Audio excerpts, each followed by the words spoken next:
اعوذ باللہ من الشیطان الرجیم بسم اللہ الرحمن الرحیم الحمدللہ رب العالمین والصلاة والسلام علی محمد وعلی آلہ وسلم۔ انشاءاللہ آج ہم سورہ الاحقاف کے پہلے اور دوسرے رکوع کا مطالعہ کریں گے۔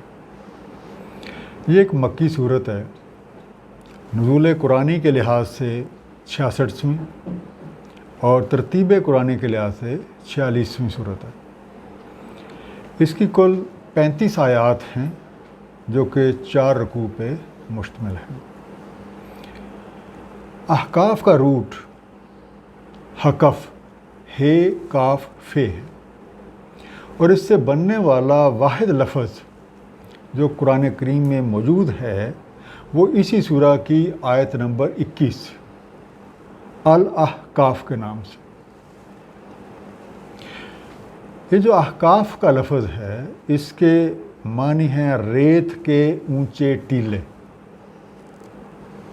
سینڈ ڈیونز بھی کہتے ہیں اور سینڈ ہلز بھی کہتے ہیں، لیکن اس کا جو اطلاق ہے یا اس کا جو یوز ہے وہ خاص طور پہ اس شہر کے ان ریتلے خطوں پہ ہوتا ہے جن کا تعلق قوم عاد کے ساتھ رہا ہے۔ اس سرزمین کا نام الدحنا بھی ہے، اور الدحنا کا میننگ ہوتا ہے سرخ ریت یا ریڈ سینڈ۔ یہ مشرق اور مغرب میں عمان سے یمن اور شمالاً جنوباً نجد سے حضرالموت تک یہ تقریباً 3 لاکھ مربع میل کا رقبہ بنتا ہے، اس پہ یہ ایریا پھیلا ہوا ہے۔ اور یہ جو سرخ سرزمین ہے یہ نسبتاً سخت اور ہموار ہے، اور اس میں بعض جگہوں پہ لمبے لمبے اونچے اونچے بل کھاتے ہوئے ریت کے ٹیلے جو ایسے پہاڑ کی شکل کے لگتے ہیں، اتنے اونچے ہیں کہ ایسے گمان ہوتا ہے کہ چھوٹے موٹے پہاڑ ہیں، وہ اکثر پائے جاتے ہیں۔ اور خاص طور پہ آپ میں سے جن لوگوں نے صحرا دیکھ رکھا ہے انہیں یہ اندازہ ہوگا کہ ریت کے ٹیلوں کے درمیان عام طور پہ لمبی لمبی وادیاں پائی جاتی ہیں جن میں زمین کی سطح سخت بھی ہوتی ہے اور ہموار بھی ہوتی ہے، اور رات کے اندھیرے میں خاص طور پہ یہ جو ارد گرد اگر ایسے ٹیلے پائے جائیں تو وہ پہاڑ جیسے لگتے ہیں، اور ایک انجان آدمی جو ہے وہ انہیں پہاڑ ہی سمجھے گا،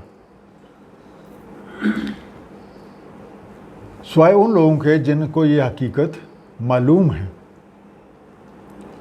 اور جب دن کا اجالا ہوگا یا روشنی ہوگی تو پھر ظاہر ہے کہ سب کو پتہ چل جائے گا کہ یہ ان کی حقیقت کیا ہے۔ اب اس سے آپ یہ مراد بھی لے سکتے ہیں کہ جہالت، خود غرضی اور جو غفلت کے اندھیرے ہیں ان کی بنیاد پہ اگر آپ نے کوئی نظریات یا کوئی عقائد قائم کر رکھے ہیں تو بالکل ان ریت کے ٹیلوں جیسے ہیں۔ جب ان پہ ذرا سی بھی تیز ہوا چلتی ہے تو یہ ریت کے ٹیلے بھی ساتھ ہی اڑ جاتے ہیں، جبکہ جو لوگ حقیقت کی آنکھ یا حقیقت سے مشاہدہ کرتے ہیں ان کے لیے یہ جو بے ثبات چیزیں ہیں یہ بالکل بے وقوف ہیں۔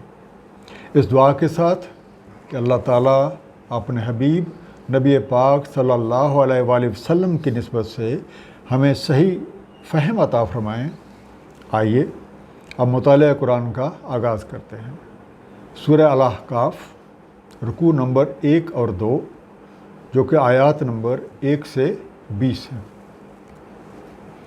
حامیم تنزیل الکتاب من اللہ العزیز الحکیم، نازل ہوئی الکتاب اللہ تعالیٰ کی طرف سے، العزیز الحکیم عزت والا حکمت والا۔ ما خلقنا السماوات والارض وما بینہما الا بالحق، نہیں خلق فرمایا ہم نے آسمانوں کو اور زمین کو اور جو کچھ بھی ان کے بیچ میں ہے مگر حق کے ساتھ، و اجل مسمى اور اجل مسمى کے ساتھ۔ والذین کفروا، اور جو اس حقیقت سے انکار کر رہے ہیں، اما انذروا معرضون، جس چیز سے انہیں خبردار کیا جا رہا ہے وہ اسی سے آراز برت رہے ہیں، اسی سے منہ موڑ رہے ہیں۔ تنزیل نزل سے بنا، نون زے لام، نازل کردہ ہے، has been sent down۔ مسمى سمو سے بنا، سین میم واو، نامزد، مقرر کردہ، آپ انگلش میں کہہ سکتے ہیں اپوائنٹڈ اور ڈیزگنیٹڈ۔ مورزون عرض سے بنا، این رے زوات، روح گردانی کرتے ہیں، منہ پھیر لیتے ہیں، پھر جاتے ہیں، ٹرننگ اوے۔ اب ان پوری آیات پہ اگر آپ غور کریں تو یہ کتاب، اور اگر ہم اس سے مراد قرآن حکیم لیں تو یہ اللہ تعالیٰ کی طرف سے نازل کردہ کتاب ہے، اور صاحب کتاب جناب نبی پاک صلی اللہ علیہ وسلم کو اللہ تعالیٰ نے یہ کتاب دے کے مبعوث فرمایا، اور انہی کو آپ نے اللہ نے معلم بھی بنایا۔ اب اس قدر قوی سند موجود ہے کہ یہ اللہ تعالیٰ کی طرف سے ہے۔ اب اس بات کو چھوڑ کے اگر ہم کسی اور طرف متوجہ ہوتے ہیں تو آپ بڑے عجیب سی ایک بات بنتی ہے۔ تو جو بھی اس کتاب پہ ایمان لائے گا اور اس پہ نبی پاک صلی اللہ علیہ وآلہ وسلم کے طریقے کے مطابق عمل کرے گا تو وہ انشاءاللہ عبدالعزیز اور عبدالحکیم بن جائے گا، اسے عزت بھی ملے گی اور اسے حکمت بھی ملے گی۔ اب جو تیسری آیت ہے اس پہ غور کریں، ما خلقنا السماوات والارض وما بینہما الا بالحق واجل مسمى، یہ سارا انتظام اس عظیم ہستی کی طرف سے ہے جس نے اس کائنات کو تخلیق کیا ہے، اور ہر شے کے حقوق اور فرائض بھی مقرر کیے ہیں، اور ہر ایک کے لیے ایک مہلت عمل وہ بھی مقرر کیا ہے جسے ہم کہتے ہیں اجل مسمى۔ اب اللہ تعالیٰ نے کمال مہربانی کے ساتھ اپنی مخلوق کی رہنمائی کا بھی ایک بہترین بندوبست کر رکھا ہے، اور یہ جو آسمانی کتابیں ہیں، نبیوں کا، رسولوں کا سلسلہ ہے، یہ اسی نظام کا حصہ ہے تاکہ لوگوں کو ان کا مقصد تخلیق جو ہے وہ یاد کروایا جائے۔ اس یاد دہانی کے اوپر دو طرح کے طرز عمل سامنے آتے ہیں، ایک انکار کرنے والے اور دوسرے اقرار کرنے والے۔ اب آپ دیکھیں گے کہ اگلی آیتوں میں یہی جو دو کردار ہیں، ان کے طرز عمل، ان کی سوچ، ان کی فکر، انہی سے ہمیں جو ہے اس کی تفصیل بتائی جائے گی، اور پھر چوائس ہمارے اوپر چھوڑ دیا جائے گا کہ بھئی یہ دو راہیں ہیں، اب جس چیز کا چاہتے ہو انتخاب کر لو۔ قل ارائیتم، کہہ دیں ارائیتم، ذرا دیکھو تو، بھلا دیکھو تو، ما تدعون من دون اللہ، یہ جنہیں تم پکار رہے ہو، جن سے تم دعائیں کر رہے ہو اللہ تعالیٰ کو چھوڑ کے، ارونی، ذرا مجھے دکھاؤ تو صحیح، ماذا خلقوا من الارض، کیا ایسی چیز انہوں نے تخلیق کی ہے زمین میں، ام لہم شرک فی السماوات، یا ان کی کون سی شراکت ہے، یا کون سا انہوں نے حصہ ڈالا ہے ان آسمانوں کو بنانے میں، ایتونی، لاؤ پھر لے کے آؤ، بے کتاب من قبل ھذا، یہ جو کتاب تمہارے ہاتھوں میں اس سے پہلے کہ اگر کوئی کتاب ہے تو ذرا لاؤ، جس سے یہ پتہ چلے کہ جو تم کہہ رہے ہو یہ اللہ کا ہی فرمان ہے، جو اللہ نے کتابیں نازل فرمائی ہیں ان میں سے کوئی ایسی بات کہی ہوئی ہے، او آثارت من علم، یا پھر لے کے آؤ کچھ آثار علم سے، ان کنتم صادقین، اگر تم سچے ہو اپنے دعوے میں۔ شرکن، شرک سے بنا، شین رے کاف، کوئی حصہ یعنی شیئر، شراکت داری، حصہ داری۔ آثارتن، اثر سے بنا، الف سے رے، کوئی سراغ، کوئی نشاندہی، اینی ٹریس۔ اب جو لوگ حقیقت حال سے انکار کرتے ہیں، جو اعراض برتتے ہیں، ان سے کہا جا رہا ہے کہ بھائی تھوڑا سا ذرا غور و فکر تو کرو اور سوچو تو صحیح کہ جن ہستیوں کو تم اللہ تعالیٰ کو چھوڑ کے اپنی رہنمائی کے لیے یا اپنی حاجت روائی کے لیے پکار رہے ہو، تو کیا ان کا کوئی تعلق تخلیق کائنات میں ہے؟ اور اس دعوت کی اور یہ جو ان کا دعویٰ ہے اسے ثابت کرنے کے لیے 2 طرح کی اسناد ان سے طلب کی جا رہی ہیں۔ سب سے پہلے کہ کیا کوئی ایسی آسمانی کتاب ہے جس میں یہ ذکر موجود ہو کہ اللہ تعالیٰ کے علاوہ کسی اور نے بھی زمین یا آسمان کو بنانے میں حصہ ڈالا ہے؟ اور دوسرا، تجربات کی بنیاد پہ جو علم حاصل کیا جاتا ہے اس سے کوئی آثار یا اس کے کوئی اثرات یا کوئی کنکلوژنز جن کی بنیاد پہ یہ دعویٰ کیا جا سکے کہ اللہ تعالیٰ کے سوا کوئی اور بھی خالق ہے۔ اب نہ تو کوئی ایسی آسمانی کتاب موجود ہے اور نہ ہی آثار علم سے کوئی ایسا ثبوت مہیا کیا جا سکتا ہے، نہ آج تک ہوا ہے، نہ ہو سکتا ہے۔ وَمَنْ أَضَلُّ، تو اس سے پھر بڑھ کے گمراہ کون ہے؟ اس سے بڑا رائے گم گشتہ کون ہے؟ مَّن يَدْعُو مِن دُونِ اللَّهِ، جو کو پکارے ان کو اللہ کے سوا، مَن لَا يَسْتَجِيبُ لَهُ إِلَىٰ يَوْمِ الْقِيَامَةِ، جو نہیں جواب دے سکتے اس سے یوم القیامہ تک۔ وَهُمْ عَن دُعَائِهِمْ غَافِلُونَ، وہ تو ان کی دعاؤں سے، ان کی اس پکار سے بھی غافل ہیں کہ ان کو پکارا جا رہا ہے۔ اضل، زلل سے بنا، ذات لام، زیادہ بھٹکا ہوا، زیادہ چوکا ہوا، راستے سے زیادہ ہٹا ہوا، مور اسٹرے اور مور آف دی ٹارگٹ۔ یستجیب، جواب سے بنا، جیم واو بے، جس کا مطلب ہے جواب دینا، تو پکار کا جواب یعنی ریسپانڈ کرنا۔ اب حقیقت حال یہ ہے کہ منکرین حق جن سے دعائیں مانگ رہے ہیں، جن کو حاجت روا سمجھے ہوئے ہیں، انہوں نے نہ تو خود کچھ تخلیق کیا ہے اور نہ وہ کوئی کچھ تخلیق کر سکتی ہیں، بلکہ وہ خود تخلیق ہوئی ہیں، وہ خود مخلوق ہیں۔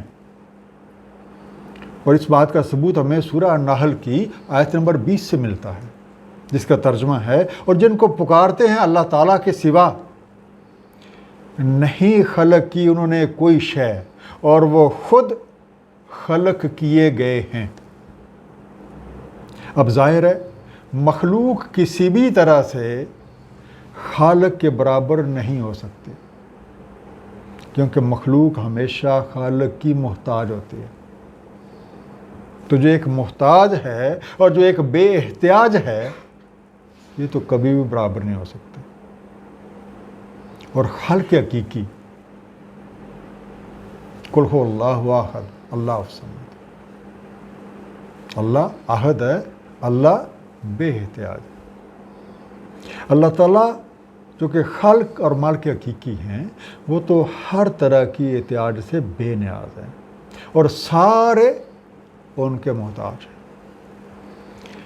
جو خالق حقیقی ہوتا ہے وہ اپنی ساری تخلیقات، اپنی ساری مخلوقات کی ضروریات سے آگاہ ہوتا ہے، ان کی پکار کو بھی سنتا ہے، ان کی ضروریات کو بھی پورا کرتا ہے۔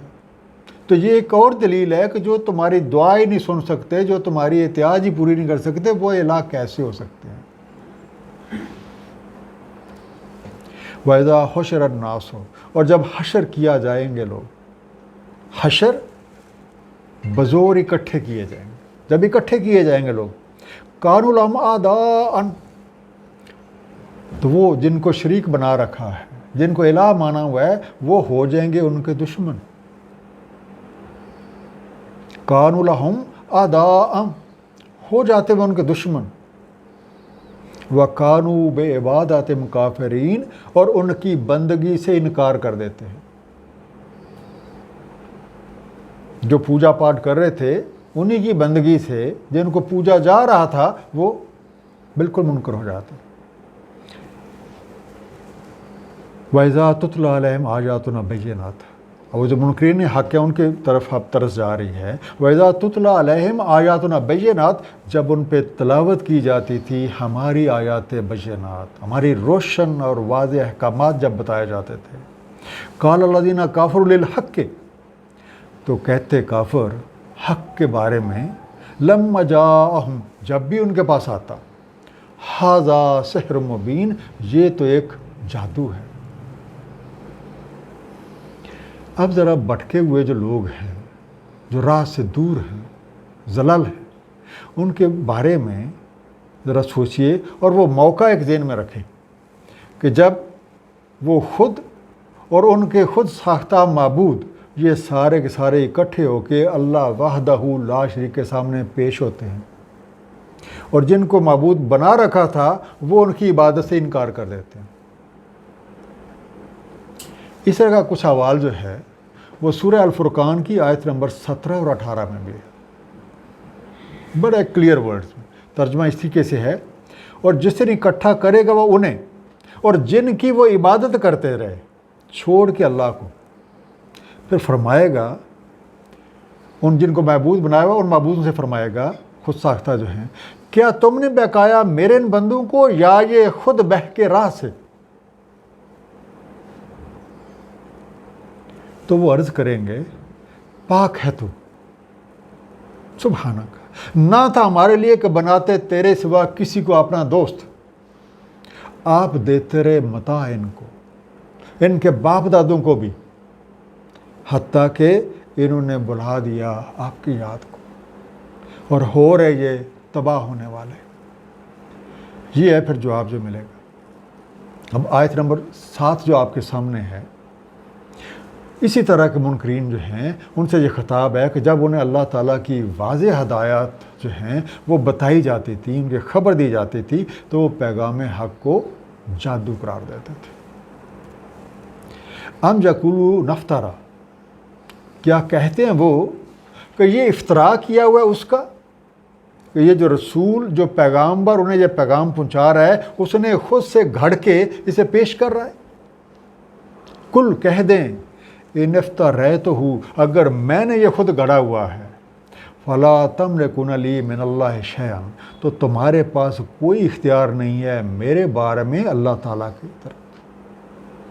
ہو عالم، اسے خوب علم ہے، بما تفیضون فیہ، جو کچھ تم کیے جا رہے ہو اس بارے میں. کفا، کافی ہے، کفا بہی شہیدم بینی و بینکم، کافی ہے وہ گواہ میرے اور تمہارے ماں بہن.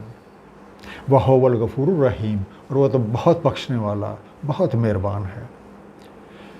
افطرا، فری سے بنا، فے رے یہ، اس نے خود گھڑا، اس نے خود سے بنایا. He has fabricated it or he has invented it.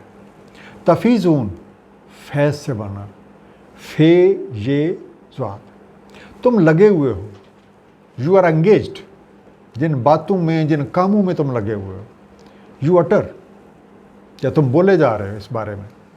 اب ایک طرف تو منکرین حق جیسے پچھلی آیت میں دیکھا وہ اللہ تعالیٰ کی آیات کو جادو قرار دیتے ہیں، تو دوسری طرف جو لوگ جو اللہ کے رسول ان کو یہ پیغام حق پہنچا رہے ہیں یہ ان کی ذات پہ بھی حملے کرتے ہیں کہ جناب یہ اللہ کی طرف سے نہیں ہے، آپ خود بنا کے یہ پیش کر رہے ہیں.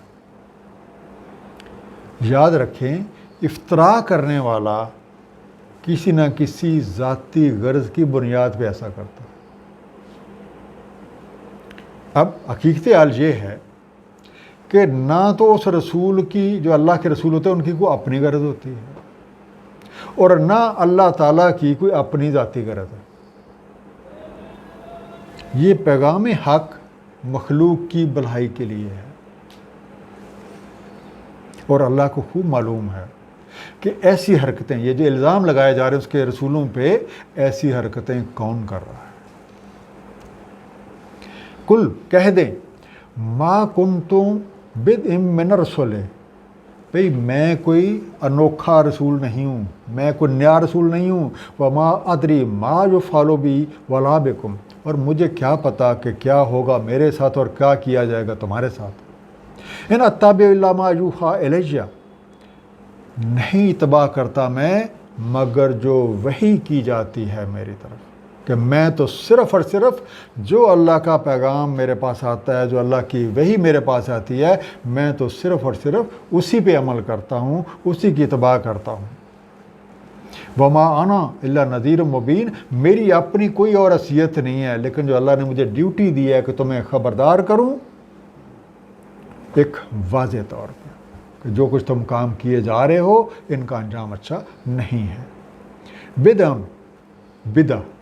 بے دال ایم، اسی سے لفظ بدعت کا بھی بنتا ہوتا ہے، بالکل نیا، انیو۔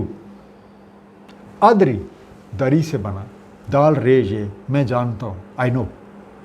یو فالو فال سے بنا، فے این لام، ول بی ڈن، یا کیا جائے گا۔ اب رسولوں کے ذریعے پیغام حق کا پہنچایا جانا کوئی نئی بات نہیں ہے، یہ تو جب سے یہ کائنات تخلیق ہوئی ہے یہ سلسلہ چلتا آ رہا ہے۔ اور خاتم النبیین، نبی پاک صلی اللہ علیہ وسلم کی رسالت جو ہے یہ مرسلین کی مصدق ہے۔ اللہ تعالیٰ کے رسولوں کی یہ شان ہوتی ہی نہیں کہ وہ کچھ ذاتی بات کریں، وہ کو اپنی بات کریں، انہیں تو جو پیغام دیا جاتا ہے وہ ایز سچ لوگوں تک پہنچاتے ہیں۔ کل کہہ دے، اور آئے تم ذرا دیکھو تو، ان کا نا من عند اللہ ہے، اگر یہ پیغام حق اللہ تعالیٰ کی ہی طرف سے ہے، وَكَفَرْتُمْ بِهِ، اور تم اس کا انکار کرتے رہے ہو یا کیے جا رہے ہو، وَشَاهِدَ شَاهِدٌ مِّن بَنِي إِسْرَائِيلَ، اور اس کا شہادت دے ایک گواہ بنی اسرائیل سے، اسی کی مثل پہ، من بنی اسرائیل اللہ بیسلی، اسی کی مثل پہ، فَآمَنَا، پھر وہ تو ایمان لے آئے، وَاسْتَكْبَرْتُمْ، اور تم تکبری کیے جاؤ، ان اللہ لا یہدی القوم الظالمین، تو بے شک اللہ تعالیٰ نہیں ہدایت فرماتا ظلم کرنے والوں کو یا ظالم قوم کو۔ شاہدہ شہد سے بنا، شین ہے دال، ایک گواہ، این آبزرور، اے وٹنس۔ یہدی ہدی سے بنا، ہے دال یہ رہنمائی کرتا ہے، گائیڈز۔ اب اسی پیغام حق کی طرف توجہ دلائی جا رہی ہے کہ جس کلام کو تم خود سے گھڑا ہوا، جس کلام کو تم افترا کیا ہوا کہہ رہے ہو، اگر یہ اللہ تعالیٰ کی طرف سے ہے اور تم اس کا انکار کرو تو سوائے خسارے کے تمہارے ہاتھ کچھ نہیں آنا، جبکہ اس کی حقانیت کی گواہی جو ہے وہ بنی اسرائیل کے اہل علم بھی دے رہے ہیں، وہ تو مان رہے ہیں، تمہیں کیا چیز ہے جو آڑے آ رہی ہے اس کے ماننے میں؟ اس سے تکبر کرنا علم دشمنی کے سوا کچھ بھی نہیں، اور ایسا کرنا جہالت کا ثبوت بھی ہے اور ظلم کا ثبوت بھی ہے، اور ظالموں کو کبھی ہدایت نہیں ملتی، جیسا کہ سورہ الحج کی آیت نمبر 8 اور 9 میں ارشاد ربی ہے۔ اس کا ترجمہ، اور کچھ ہیں لوگوں میں سے، یا کچھ لوگ ہیں جو جگڑتے ہیں اللہ تعالیٰ کی کتاب کے بارے بغیر علم کے، بن ہدایت کے اور بن کسی کتاب منیر کے، موڑنے والا اپنے شانے تاکہ بٹکا دے اللہ کی راہ سے، اس کے لیے دنیا میں رسوائی، اور ہم چکھائیں گے اسے مزہ یوم القیامہ کو ایک عذاب جلنے کا۔ وَقَالَ الَّذِينَ كَفَرُوا لِلَّذِينَ آمَنُوا، اور کہا جو کافر ہیں ایمان والوں کے بارے میں، لَوْ كَانَ خَيْرًا، اگر اس کلام حق میں کوئی خیر کی بات ہوتی، کوئی بھلائی کی بات ہوتی، مَا سَبَقُونَا إِلَيْهِ، تو یہ کبھی بھی ہمارے سے سبقت نہ لے جاتے، پھر ہم پہل کرتے، ہم آگے بڑھتے۔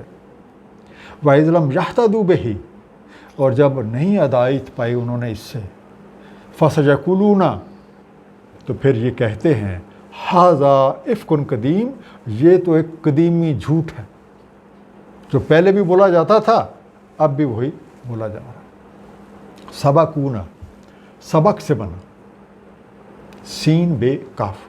ہم سے آگے نکل پاتے, ہم سے آگے بڑھ جاتے. They would have preceded us.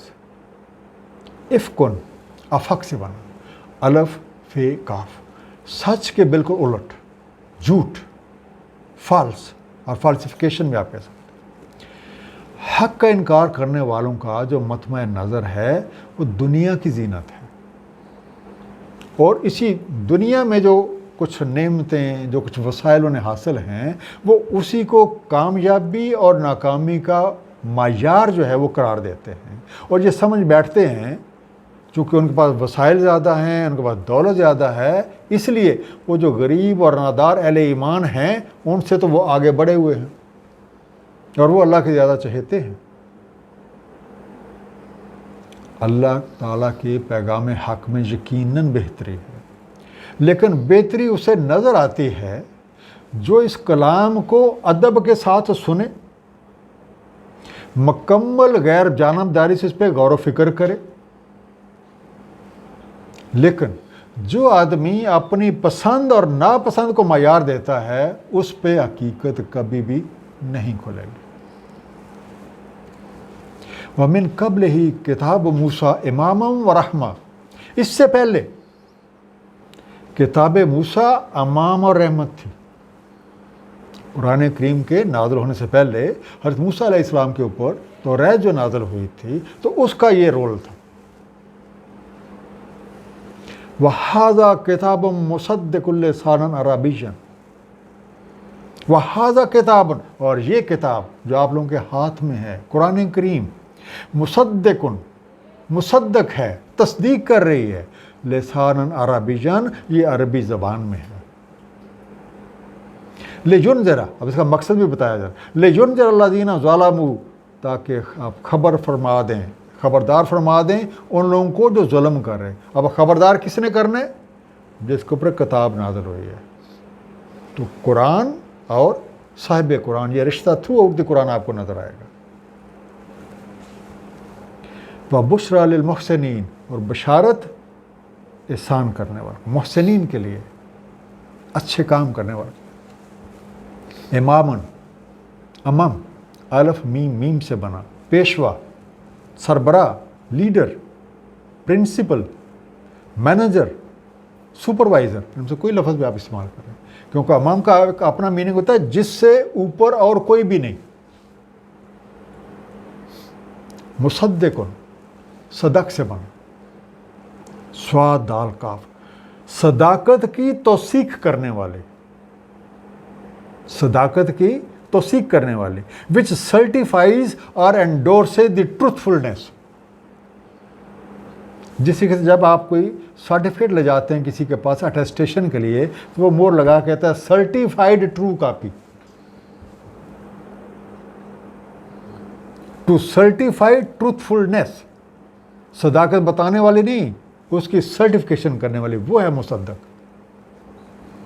قرآن کریم سے پہلے حضرت موسیٰ علیہ السلام پہ توریت نازل ہوئی تھی جو لوگوں کے لیے رہنمائی اور باعث رحمت تھی. اور اب قرآن کریم وہ کتاب ہے جو نبی پاک صلی اللہ علیہ وآلہ وسلم پہ نازل ہوئی ہے.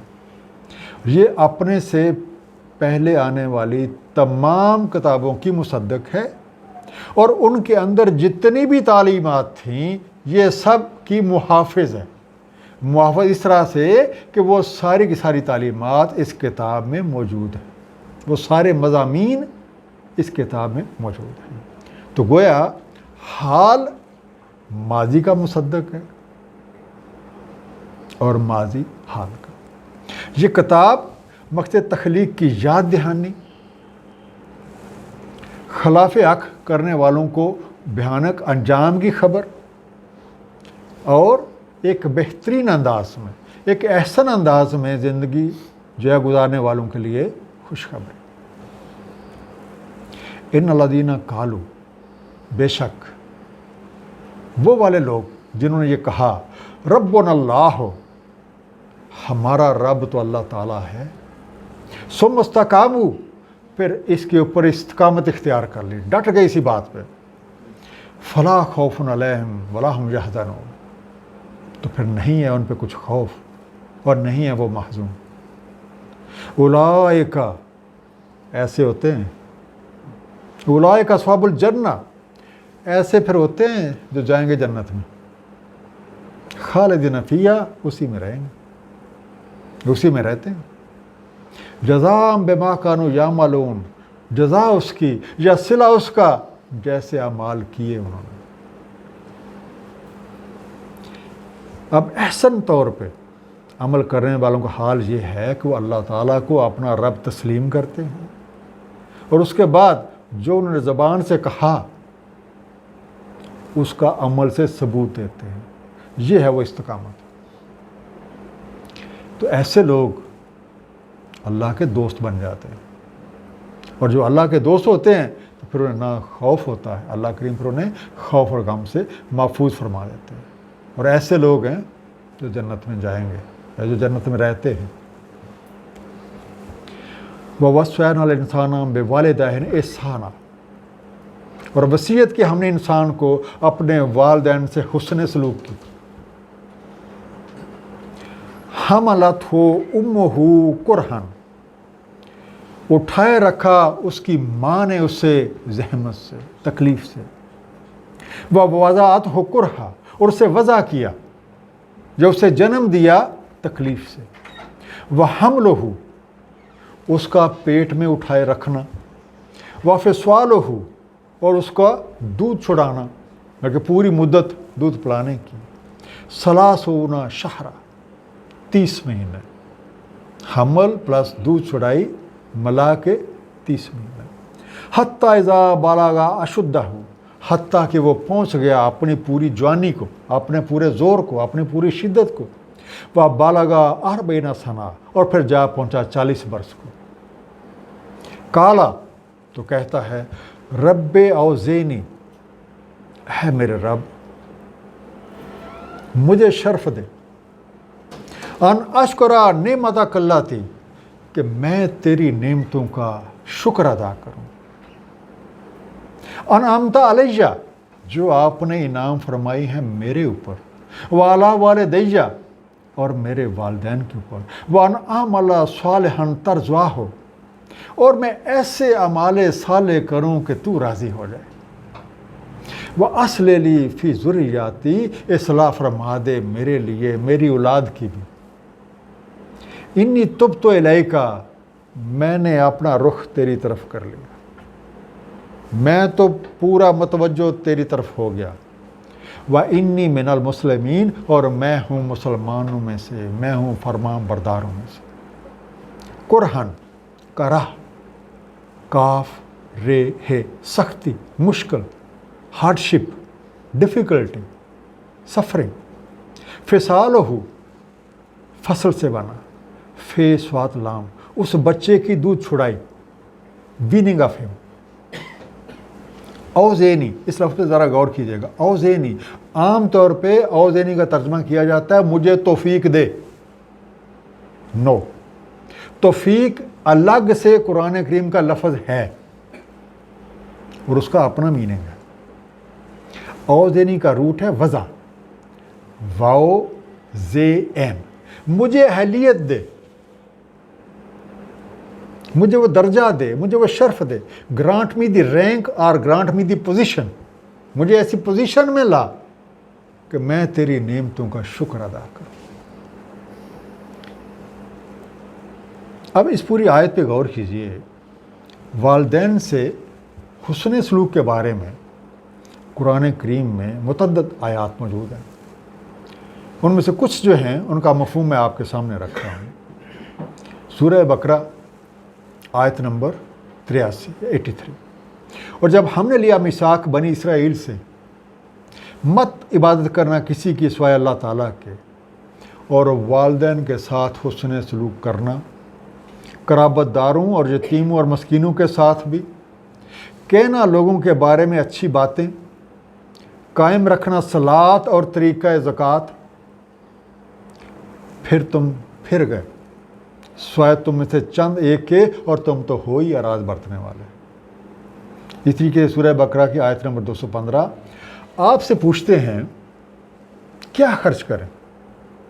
کہہ دیں جو بھی خرچ کرو تم بھلائی سے تو والدین کے لیے، اقربا کے لیے، یتاما اور مساکین کے لیے اور مسافروں کے لیے، اور جو بھی تم بھلائی کرتے ہو بے شک اللہ تعالیٰ کو اس کا علم ہے۔ سورہ نساء آیت نمبر 36، بندگی کرو اللہ تعالیٰ ہی کی، مت شریک ٹھہراؤ اس کے ساتھ کسی شے کو، اور احسان کرو والدین کے ساتھ، اقربا اور یتاما اور مساکین، قریبی ہمسایہ، اجنبی ہمسایہ اور پاس بیٹھنے والے اور مسافر کے ساتھ، اور جو زیر دست ہیں تمہارے، جو تمہارے اوپر ڈیپینڈنٹ ہیں۔ بے شک اللہ تعالیٰ نہیں پسند فرماتا کسی بھی اترانے والے، فخر جتانے والے کو۔ اور سورہ انعام آیت نمبر 151، کہیں آؤ میں پڑھ سناؤں تمہیں جو حرام کیا ہے اللہ تعالیٰ نے تم پہ، نہ شریک ٹھہراؤ اس کا کسی شے کو، اور والدین کے ساتھ احسان کرو۔ سمجھ لے کہ والدین کی نافرمانی کرنا حرام قرار دیا اللہ نے۔ مت قتل کرو اپنی اولاد کو مفلسی کے باعث، کہ ہم رزق دیتے ہیں تمہیں بھی اور ان کو بھی۔ مت قریب جاؤ بے حیائیوں کے، ظاہری اور پوشیدہ، اور مت مارو اس نفس کو کہ حرام کیا ہے جس کا اللہ نے، مگر حق کے ساتھ۔ یہ وصیت ہے تمہارے لیے تاکہ تم سمجھو۔ اور سورہ لقمان آیت نمبر 14، اور ہم نے وصیت کی انسان کو اس کے ماں باپ کے بارے میں، اٹھائے رکھا اس کی ماں نے کمزوری پر کمزوری جھیل کے، اور اس کی دودھ چھڑائی ہے 2 سال، تو شکر گزاری کرو میری اور اپنے والدین کی، تم سب کو میری ہی طرف ہے لوٹ کے آنا۔ اور پھر یہ سورہ اعقاف کی آیت آپ کے سامنے ڈسپلے کے اوپر بھی ہے، اور اس کا ترجمہ بھی۔ ان آیات میں والدین کے ساتھ حسن سلوک کی تاکید کی گئی ہے، لیکن اگر آپ تھوڑا زیادہ غور کریں گے تو اندازہ ہوگا کہ ان آیتوں میں والدہ کی قربانی اور مشقت کو زیادہ واضح انداز میں ہائی لائٹ کیا گیا ہے۔ اور اس کی وجہ یہ ہے کہ اللہ تعالیٰ نے کائنات میں ماں سے زیادہ محبت کرنے والی کوئی ہستی تخلیق ہی نہیں کی۔ اپنی محبت کا بھی جب کہا تو ماں کو ہی ریفرنس دیا، جو اکثر آپ حدیث سنتے ہیں کہ اللہ تعالیٰ 70 ماؤں سے زیادہ پیار کرنے والی ہستی، تو ریفرنس ماں کو ہی بنایا۔ ماں کے دل میں اولاد کے لیے ہر وقت محبت کا جذبہ موزن رہتا ہے۔ ماں کی گود بچے کی پہلی درسگاہ ہے۔ در حقیقت ماں بچے کی پہلی وہ پرخلوص معلمہ ہے، وہ پہلی ٹیچر ہے، جو اس کو اخلاق کا سبق دیتی ہے، جو اس کو آداب زندگی سکھاتی ہے، جو اسے محبت سے آشنا کر کے انسان دوستی کا سبق دیتی ہے۔ والدہ کے احترام اور مقام کے بارے میں بے شمار احادیث جو ہیں وہ موجود ہیں۔ میں صرف ان میں سے ایک جو ہے وہ آپ کے سامنے پیش کر رہا ہوں کہ ایک مرتبہ کسی صحابی نے نبی پاک صلی اللہ علیہ وآلہ وسلم سے پوچھا کہ میرے حسن سلوک کا سب سے زیادہ کون مستحق ہے؟ آپ صلی اللہ علیہ وآلہ وسلم فرمایا تیری والدہ۔ اس نے پوچھا اس کے بعد کون؟ آپ نے فرمایا تیری والدہ۔ پھر چوتھی بار سرکار نے جواب دیا تیرے والد۔ اور رابعہ بصری جو اپنے وقت کی ایک کامل ولی تھی، ان سے کسی نے پوچھا کہ رب العزت نے کئی باتوں میں مرد کو عورت پہ کیوں فضیلت دی ہے، اور خاص کر کسی قوم میں بھی عورت کو نبی بنا کے نہیں بھیجا۔ کیا خوبصورت جواب ہے جو رابعہ بصری جو ہے انہوں نے دیا تھا۔ کہا بے شک تمہارا یہ گمان بالکل صحیح ہے، مگر تمہیں یہ بات اپنے پلے باندھ لینی چاہیے کہ دنیا میں جتنے بھی نبی، رسول، بزرگ، کتب، ابدال، غوث، اولیاء کرام آئے، ان سب کو کسی عورت نے ہی جنم دیا، اور یہ سب عورت ہی کی آغوش محبت میں پل کے جوان ہوئے۔ غور کیجیے کہ اسلام کی نظر میں عورت کی بحیثیت ماں کتنی قدر و منزلت ہے۔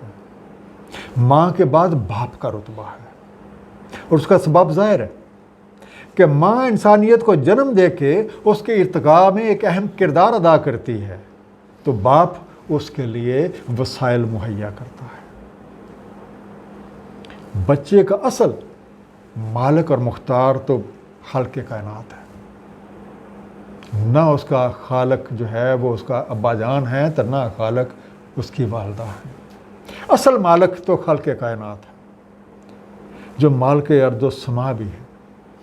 اسی نے یہ بچہ جو ہے اس ماں کو عطا کیا، اور اللہ تعالیٰ نے ہی اس ماں کے دل میں اس بچے کے نشو و نما کے لیے محبت ڈالی۔ اگر وہ یہ محبت نہ ڈالتا، اب بتائیے کہ بچے کی جسمانی، ذہنی، روحانی اور اخلاقی پرورش کون کرتا؟ لیکن اس میں دو چیزیں جو ہیں وہ قابل غور ہیں کہ جب ایک ماں کو بچے سے اتنی شدید محبت ہے تو اللہ تعالیٰ کو اپنی مخلوق سے کتنی محبت ہوگی۔ اور دوسری بات، یہ جو آیات آپ کے سامنے رکھی گئی، اس میں والدین کی خدمت کو عبادت الہی کا ذریعہ قرار دیا گیا ہے، والدین کی نافرمانی کو حرام قرار دیا گیا ہے۔ تو ہم سب کا فرض ہے اپنے اپنے گریبان میں اپنا منہ ڈال کے ذرا دیکھ لیں کہ ہم کیا کر رہے ہیں۔ اولئک الذین نتقبل عنہم احسن ما عملوا، ایسے لوگ ہیں وہ جو ایک فرمانبردار بندے کا کردار پچھلی آیت میں پیش کیا گیا۔ اولئک الذین، تو پھر ایسے ہیں، الذین نتقبل عنہم احسن ما عملوا، جن سے ہم ان پہ احسن طور پہ کیے ہوئے اعمال کو قبول فرما لیتے ہیں۔ ونتجاوز عن سیئاتہم، اور ہم نظر انداز کر دیتے ہیں ان کی چھوٹی موٹی غلطیوں کو۔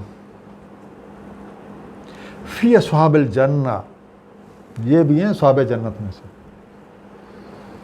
وعد الصدق الذی کانوا یوعدون، سچے وعدے کی بدولت جو ان سے ہوا۔ اب والدین کے خدمت گزار نیک لوگوں سے اللہ تعالیٰ خصوصی معاملہ فرماتے ہیں، ان کے احسن اعمال کو شرف قبولیت بخشتے ہیں، اور ان کی چھوٹی موٹی کمیاں کوتاہیاں جو ہیں ان سے صرف نظر کرتے ہیں، اور اپنی رحمت اور کرم نوازی سے نواز دیتے ہیں۔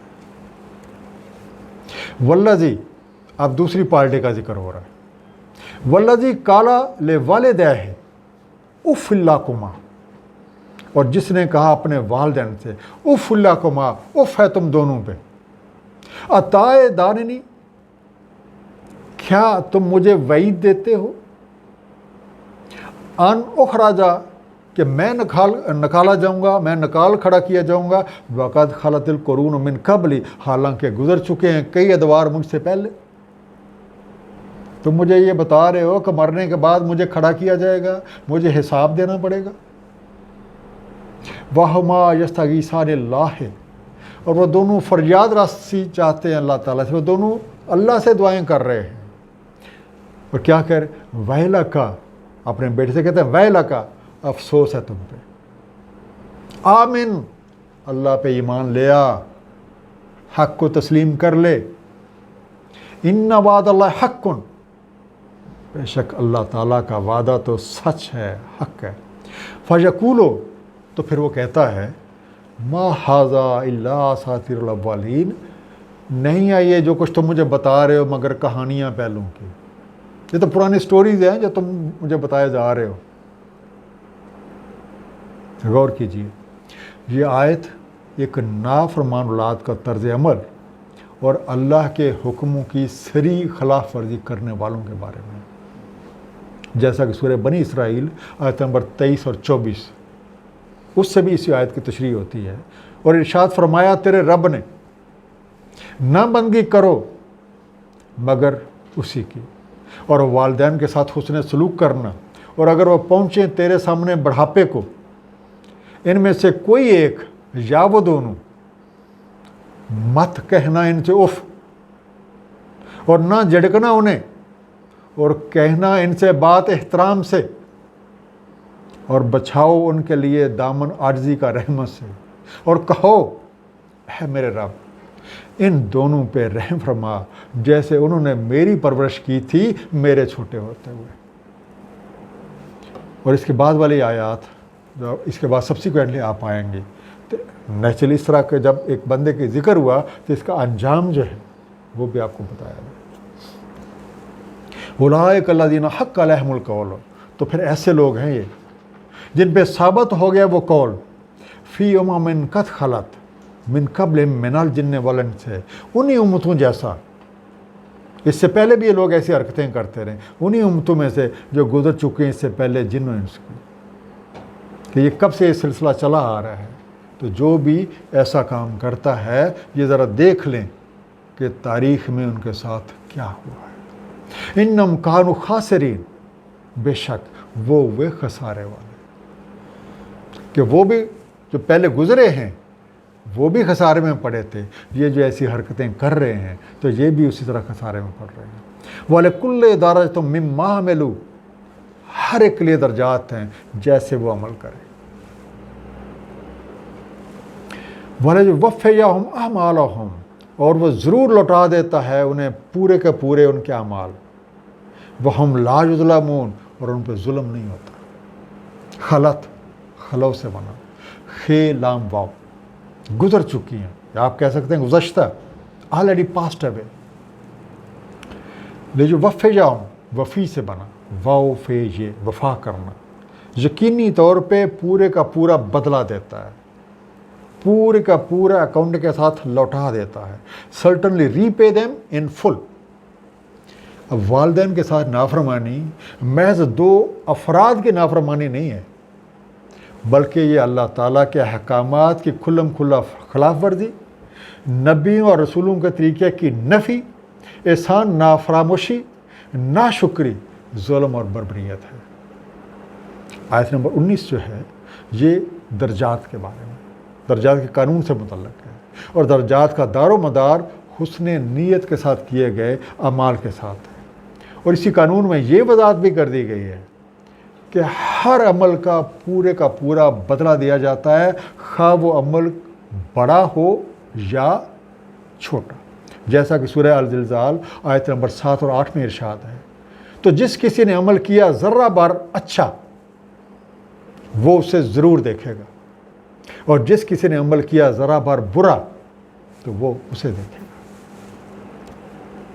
وَيَوْمَ يُعْرَضُ الَّذِينَ كَفَرُوا عَلَى النَّارِ، تو جس روز پیش کیے جاتے ہیں کافر آگ پہ،